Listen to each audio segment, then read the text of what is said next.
Halo anak-anak semua, bagaimana kabar kalian? Bapak harap kalian dalam keadaan sehat. Pada pagi hari ini, kita akan belajar tema 1, subtema 3, hidup rukun di sekolah. Sebelum memulai pembelajaran, ada baiknya kita berdoa menurut agama dan kepercayaan masing-masing. Berdoa dimulai. Berdoa selesai. Udin dan teman-teman belajar di sekolah. Selain waktu belajar, ada juga waktu istirahat. Waktu istirahat dapat digunakan untuk berbagai hal. Ada yang bermain, berbincang, atau saling bercanda dengan teman. Udin dan Beni beristirahat di bawah pohon rindang. Mereka menikmati bekal makanan dari rumah bersama-sama. Perhatikan contoh berikut ini. Beni, tolong bantulah ibu membawa tugas kertas ini ke ruang guru. Baik, Bu. Nah, contoh tersebut merupakan contoh kalimat perintah. Kalimat perintah digunakan untuk meminta orang lain melakukan sesuatu. Ciri-ciri dari kalimat perintah yaitu menggunakan akhiran lah atau kan. Akhir kalimat menggunakan tanda seru. Kalimat perintah sering diucapkan dalam percakapan sehari-hari. Perintah dalam percakapan memiliki arti yang berbeda. Perhatikan contoh berikut. Sebelum ujian, simpanlah buku catatan di dalam tas. Baik, Pak Guru. Nah, manakah kalimat perintah dalam percakapan Pak Guru dan siswa? Benar, kalimat perintah dalam contoh tersebut adalah sebelum ujian, simpanlah buku catatan di dalam tas.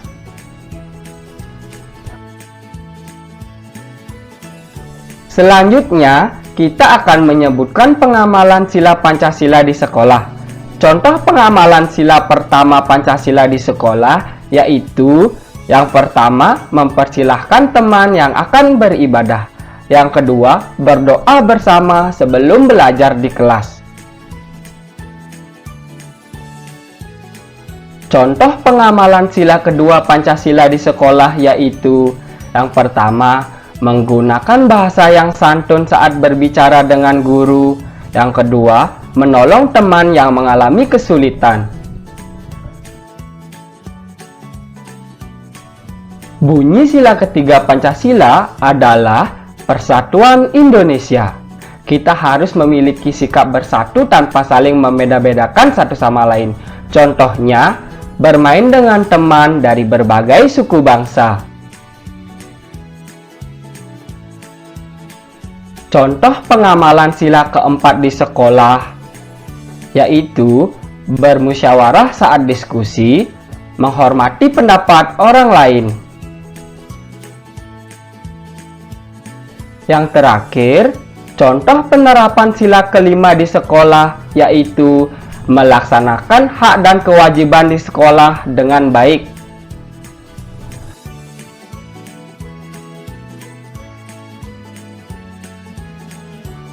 Ayo kita belajar penjumlahan bilangan bernilai ratusan. Perhatikan contoh berikut. Made mempunyai 136 butir kelereng. Jonas mempunyai 127 butir kelereng. Berapa jumlah kelereng keduanya? Nah, penyelesaian soal penjumlahan dapat dilakukan dengan cara yang pertama, bantuan gambar. Yang kedua, bersusun panjang. Yang ketiga, bersusun pendek.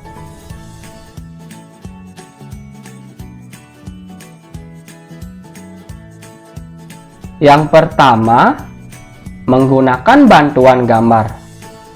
Anak-anak terlebih dahulu membuat media gambar dari nilai tempat 136 dan 127. Kemudian, jumlahkan nilai tersebut berdasarkan nilai tempat dari satuan, puluhan, hingga ratusan. 6 tambah 7 sama dengan 13. 30 tambah 20 sama dengan 50. 100 tambah 100 sama dengan 200. Karena nilai satuan berjumlah 13, maka simpanlah angka 10 di tempat puluhan. Jadi, 200 ditambah 50 ditambah 10 tambah 3 sama dengan 263.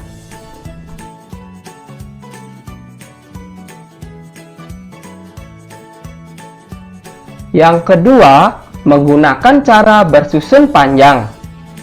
Tuliskan bilangan dalam bentuk panjang, lalu jumlahkan angka pada setiap nilai tempatnya.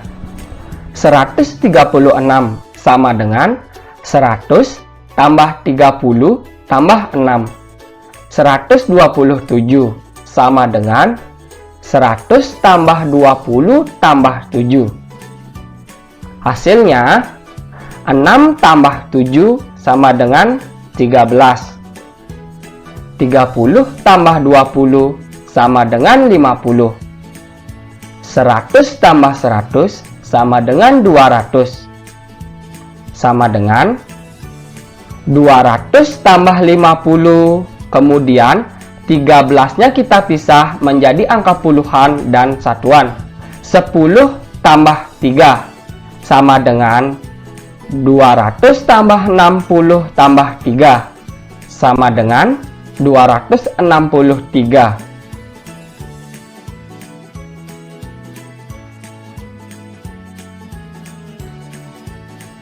Yang ketiga, menggunakan cara bersusun pendek. Susunlah ke bawah bilangan yang akan dijumlahkan sesuai nilai tempatnya. 136 ditambah 127. Anak-anak, jumlahkan satuannya terlebih dahulu. 6 tambah 7 sama dengan 13. Simpan 1 di tempat puluhan. Kemudian, jumlahkan puluhan. 1 ditambah 3 ditambah 2 sama dengan 6. Setelah itu, jumlahkan ratusan. 1 ditambah 1 sama dengan 2. Jadi, 136 ditambah 127 sama dengan 263.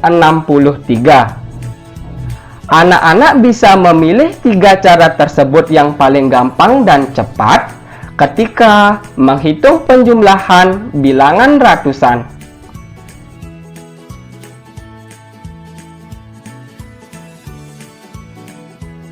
Setelah anak-anak belajar penjumlahan bilangan ratusan, kali ini kita akan belajar menghitung pengurangan bilangan ratusan. Penyelesaian soal pengurangan dapat dilakukan dengan cara yang pertama bantuan gambar, yang kedua bersusun panjang, yang ketiga bersusun pendek. Nah, perhatikan contoh berikut. Dedi mempunyai 147 butir kelereng. Kelereng Dedi hilang 29 butir. Berapa sisa kelereng milik Dedi?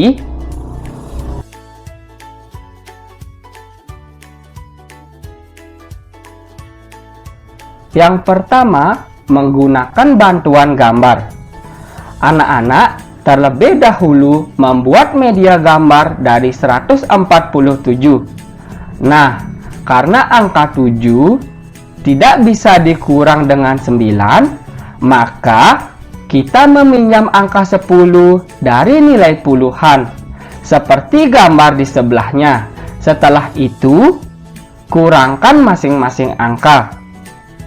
30 dikurang 20 sama dengan 10. 17 dikurang 9 sama dengan 8. Hasil tersebut kemudian dijumlahkan. 100 ditambah 10 ditambah 8 sama dengan 118.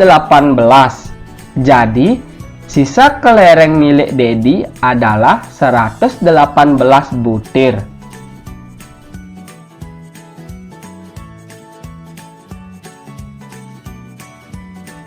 Yang kedua, menggunakan cara bersusun panjang. Tuliskan bilangan dalam bentuk panjang, lalu kurangkan angka pada setiap nilai tempatnya. 147 sama dengan 100 tambah 40 tambah 7. 29 sama dengan 20 tambah 9. Nah, 7 dikurang 9. Karena tidak bisa, nilai satuan pada bilangan pertama lebih kecil dari bilangan kedua, maka angka 10 dipinjam dari nilai puluhan. Jadi, 147 sama dengan 100 tambah 30 tambah 17. 29 sama dengan 20 tambah 9. Kita kurangkan dari satuan. 17 dikurang 9 sama dengan 8. 30 dikurang 20 sama dengan 10. 100 dikurang 0 turun 100. Jadi 100 tambah 10 tambah 8 sama dengan 118.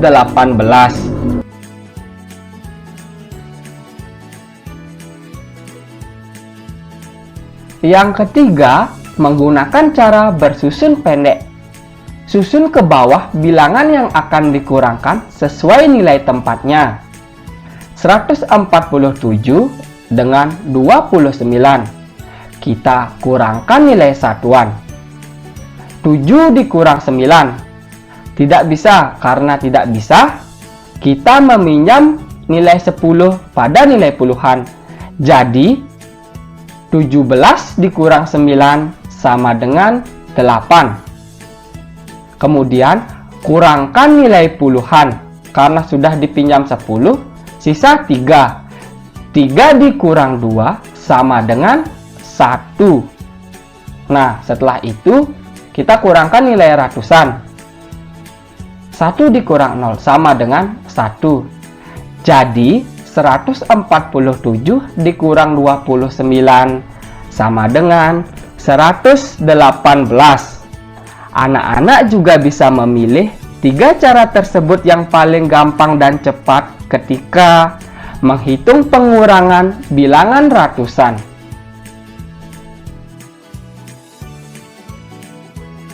Menggambar imajinatif. Gambar dibuat dengan coretan alat tulis pada media gambar. Media gambar dapat berupa kertas, daun, kain, atau papan. Gambar dapat diwarnai dengan pensil warna, krayon, atau spidol warna. Menggambar dapat dilakukan dengan mengamati objek secara langsung atau membayangkannya. Nah, menggambar dengan cara membayangkan atau menghayal disebut menggambar imajinatif.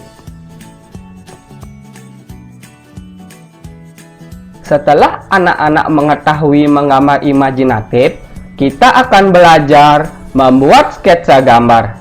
Sketsa adalah rancangan gambar berupa garis. Sketsa dapat digambar dengan menggabungkan beberapa garis. Nah, perhatikan macam-macam garis berikut ini. Ada garis lurus, garis lengkung, garis zigzag, garis spiral, dan garis gelombang.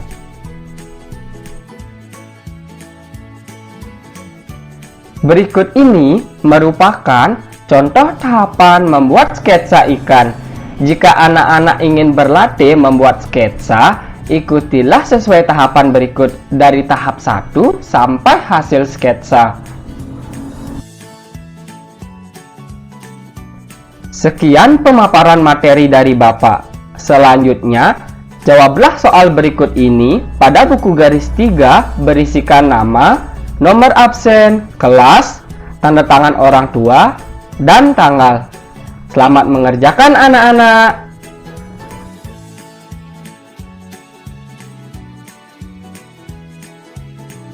Sampai di sini dulu pembelajaran kita pada pagi hari ini.